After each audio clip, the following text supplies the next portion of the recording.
going up against the Facebooks, the Googles, and such companies, to make a bit more competition for some of the startups out there.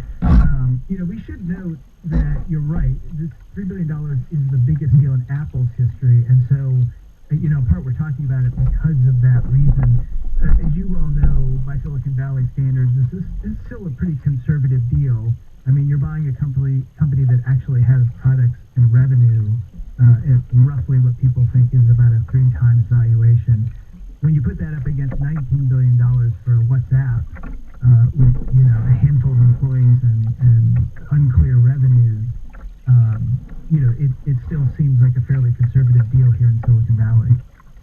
We have a good question in the chat, in the question engine from I'm a Moron, probably not his real name, said if Dr. Dre is a real doctor, maybe this could be a new medical device like the iWatch or the iPhone. Now, obviously, that's a joke, but isn't it too late for them to have any kind of announcement next week at their WWDC revolving around music? Claire Atkinson, you want to take that one? Oh, yeah, that's a good question. I mean, they like to keep things very quiet, and I know they've been talking for months and months, but I doubt very much that Dre would put something out there. Feels like it's too soon. I mean, the word out there is that they'll, maybe in prior years, they've always launched products in September for the kind of college holiday period, and there was talk that period would move up earlier. There's talk of this smart platform for the home. But what we've all been waiting to see is whether they do anything in television that's revolutionary. And, you hear time and time again that there's a TV on the way, but we never see anything. So my expectation is not. All right, well, go ahead. If I could just jump on that, I'd also remind folks that Apple has said the deal won't likely close until the end of the summer or the end of their fiscal year in September. So I think when it comes to Apple and streaming, basically they're kind of in a stay put, everything on hold posture for several months. So in terms of WWDC next week, I think a music announcement is probably somewhat unlikely, although I wouldn't be surprised to see Jimmy Iovine up there on stage just sort of flashing his star power and pumping up the developers. You say right. Iovine? Normally we see someone dancing like this on the invitation if it has to do with music, right? Yeah. Those of you who are listening online, you missed my little code, but you know what I'm talking about. Gotta watch the video if you want to catch the stuff. Chris O'Brien, I want to thank you for coming on Tech News today and helping. There it is. Thank you so much, Chris, for coming on Tech News today. Sure, happy to do it. You can find Chris O'Brien at latimes.com and also on Twitter at O'Brien with an E near the end. And Claire Atkinson, I want to thank you for coming on Tech News today as well. Thank you very much. Claire Atkinson writes at nypost.com, and you can find her on Twitter at ClaireATKI. Well, the open source encryption program TrueCrypt was suddenly embroiled in mystery and confusion yesterday. Visitors to the TrueCrypt site were redirected to a page on the open source community site SourceForge, advising users to stop using the product and switch to Microsoft BitLocker. A warning at the top of the page said, quote, "Using TrueCrypt is not secure as it may contain unfixed security issues. This page exists only to help migrate existing data encrypted by TrueCrypt," unquote. Wow. Steve Gibson is the founder of Gibson Research Corporation and a co-host of Twit's Security Now, and he joins us here to explain what the heck is going on. Welcome, Steve. Hey, glad to be with you guys. So glad you're here because I don't know what's going on here. This is a very strange turn of events. The initial reaction to this event was that it's got to be a hack, but this looks real, doesn't it? Well, yeah, actually, the first, the first thing anyone would suspect is that somehow the SourceForge account got hacked, and the whole thing was bogus. That the regular multi-page TrueCrypt site that's been there for years was replaced by a spoof. The problem is that in addition to this that TrueCrypt is no longer secure, it sort of strangely mentions that Windows XP support is being discontinued as of this month, sort of inexplicably tying these two events together where there really is no connection between them.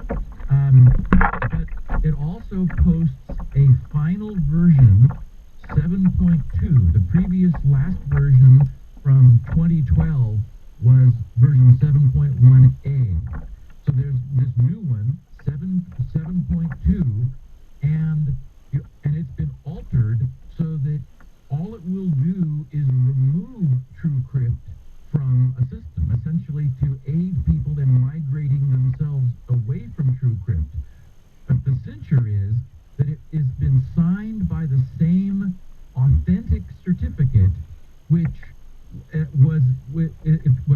first of all, the Windows version, the Windows signing certificate expired after the previous version was signed, but the replacement certificate, which predated the previous one's expiration, looks absolutely authentic. Same certificate authority, everything looks normal. No one would ever look at it twice. So it appears that this latest version, this replacement, is absolutely authentic from the people who had access to the previous one, and the open source versions for Linux and Mac and so forth. The updated version was signed by the identical PGP signing key. So if this was a hack, it was an absolute breach of all of the previous security, which really is a stretch. Yeah. Which is leading those of us who've been looking at this to believe this was a takedown by the TrueCrypt developers deliberately. Which raises the question, who are the TrueCrypt developers? They're anonymous, and they're volunteers, so we really don't know who they are at all. Do you have any information at all about who has been developing this software all this time? No, and in fact, even Matthew Green, who's the professor of cryptography at Johns Hopkins, who was leading the IsTrueCryptAudited.com or IsTrueCryptAuditedYet.com website and the auditing effort, he immediately sent a note out to them through an obscure channel and sort of referred to, I'm not sure how soon they're going to get it. Their submarine doesn't surface that often. And he most recently posted that his last contact with them indicated they were happy with all of this. He tweeted, "Last I heard from TrueCrypt, quote, we are looking forward to results of phase 2 of your audit. Thank you very much for all your efforts again." So it looks like they were happy recently. So, we really have a mystery. You posit here that it may be coming from Russia or China because Windows XP is still a big deal there with more than 50% share. Do you think that's a clue? Well, we don't know where they are. Their organization certificate says Nevada in the U.S., which, it seems arbitrary. Like, why? Because Las Vegas is there? Who knows? Because the tax laws are very friendly for incorporation in Nevada. They're completely anonymous. Matthew believes they are not domestic. That is, they are not a U.S. group. For whatever reason, the clues that he has sensed indicate that they're foreign, and this weird sort of oblique connection to the end of XP support, where they're saying that TrueCrypt is not secure because XP support has expired, but the two don't connect at all. TrueCrypt is multi-platform. It runs on Windows 7. There is a sort of a juncture here where we move from drives using the traditional, the so-called MBR, the master boot record partition type, to the GPT, the GUID partition type, because the master boot record has an absolute maximum size of 2.2 terabytes, whereas the GPT is where we're going now because drives have gotten bigger than that. Well, that really requires some substantial re-engineering on the part of the TrueCrypt developers or whoever would pick up the open source project and carry it forward. And that it's not that they're unwilling to do that. It's not a huge thing when when viewed against the size of the overall TrueCrypt project. But it might have been sort of an inflection point where they just said,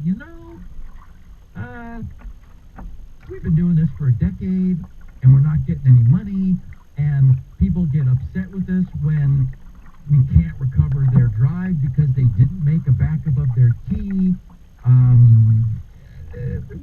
We're done. Yeah. And my take, because I've done 2 blog postings about this, and my most recent one was just to sort of posit that, maybe they're just done. They've been doing this for 10 years.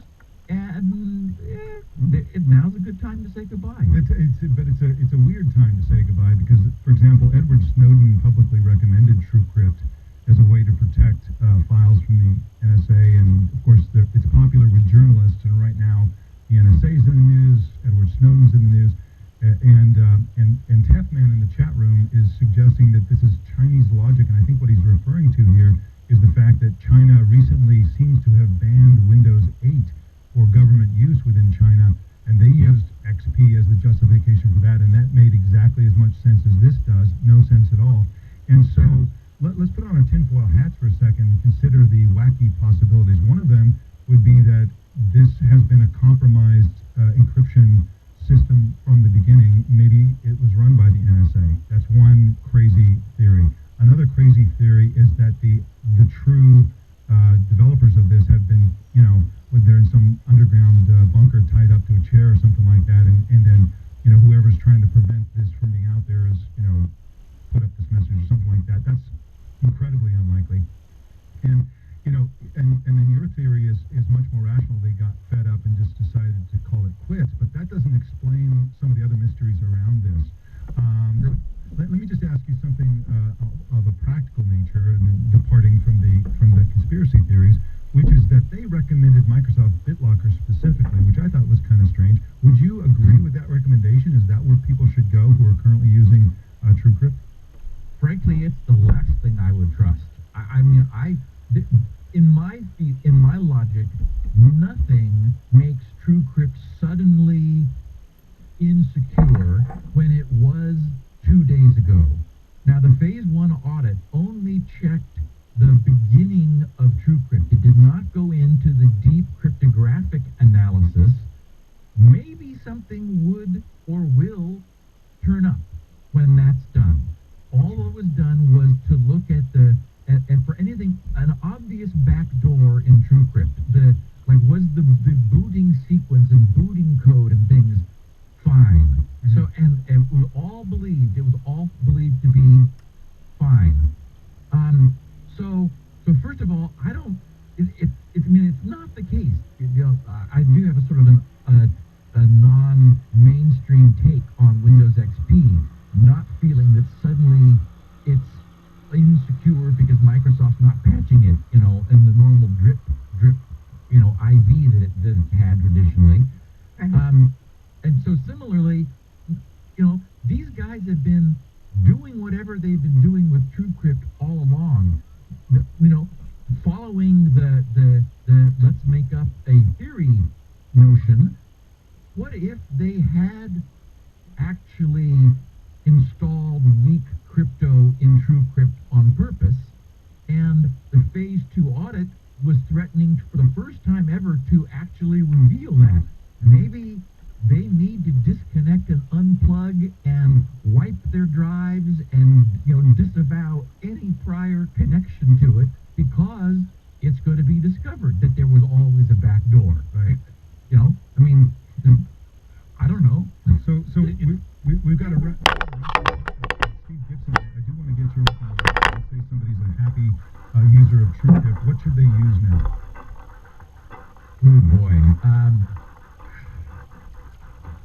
The argument for BitLocker is that Microsoft could never install something with a backdoor or it would just destroy them.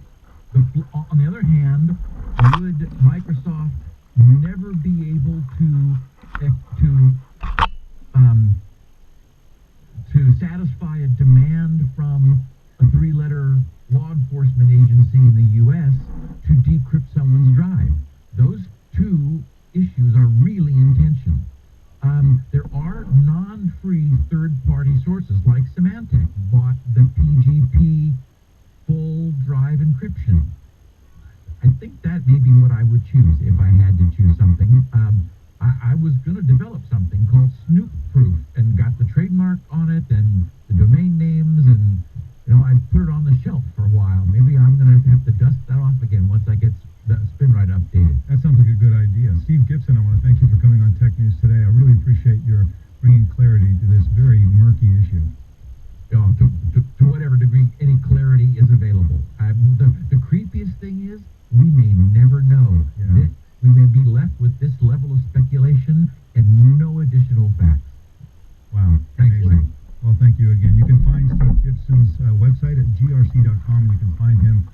Twitter at SGGRC.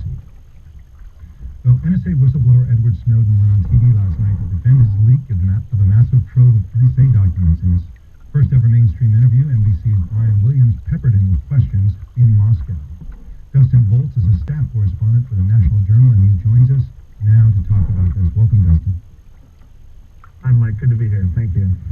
You said that Edward Snowden won the interview. What did you mean by that? Well, I think it's clear that Edward Snowden, in many ways, got what he wanted out of this interview. As much as you may be annoyed by him or frustrated by him, he is keeping his name in the news cycle, and also the issues of government surveillance around as well.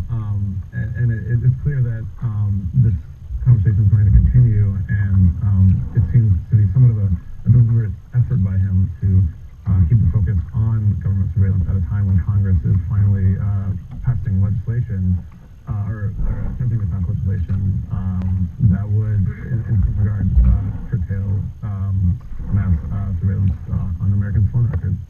And perhaps we can quantify a win in the court of public opinion. What is your sense of how he's done there? Certainly NBC wanted to make that kind of the storyline, right? Is he a patriot or a traitor? And that's a little bit of a simplistic view of it, but according to their polling, at least, I think it was something like 58 or 59% of those who responded on Twitter, of bloggers who responded on Twitter, said